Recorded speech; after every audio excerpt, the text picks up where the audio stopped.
আসসালামু আলাইকুম।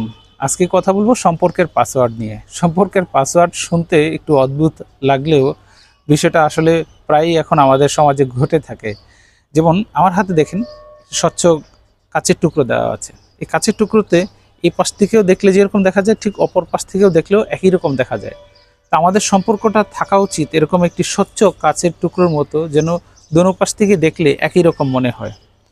তো আমাদের সম্পর্কগুলোকে আমরা ইদানিং পাসওয়ার্ড কেন্দ্রিক করে ফেলতেছি। প্রায় স্বামীরা অভিযোগ করে থাকে স্ত্রীদের নিয়ে, অথবা স্ত্রীরা অভিযোগ করে স্বামীদেরকে নিয়ে যে আমার হাজব্যান্ড বিভিন্ন অ্যাপসের মধ্যে সে পাসওয়ার্ড দিয়ে রেখেছে। সে মেসেঞ্জার, টেলিগ্রাম, হোয়াটসঅ্যাপ, ইমো, ভাইবার এগুলোতে সে কার সাথে যোগাযোগ করে, কি কথা বলে, কি ধরনের মেসেজ আদান প্রদান হয় আমি এটা দেখতে পাই না। সে ফিঙ্গারপ্রিন্ট দিয়ে রাখে, প্যাটার্ন দিয়ে রাখে, ফেস লক দিয়ে রাখে, বিভিন্ন অ্যাপস সে ইনস্টল করে। আসলে এই ধরনের অ্যাপস ইনস্টল করা, পাসওয়ার্ড দেওয়া, এতে দিন দিন আমরা যে সম্পর্কগুলো বয়ে নিয়ে যাচ্ছি, এই সম্পর্কগুলো খুব একটা সুস্থ সম্পর্ক থাকে না। সম্পর্কগুলোর মধ্যে সন্দেহ, ঝগড়াঝাঁটি, মান অভিমান এগুলো রেগুলার লেগেই থাকে।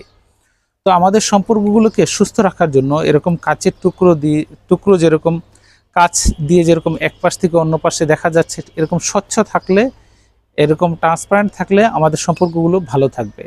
আর যদি আমরা আমাদের সম্পর্কগুলোকে পাসওয়ার্ড কেন্দ্রিক করে ফেলি, বিভিন্ন পাসওয়ার্ড দিয়ে আমাদের সম্পর্কগুলোকে জঞ্জালের আক্রান্ত করে ফেলি, তাহলে আমরা একটা অস্বাস্থ্যকর পরিবেশে, অস্বাস্থ্যকর একটি পরিবারে দিন কাটাবো। ধন্যবাদ সবাইকে।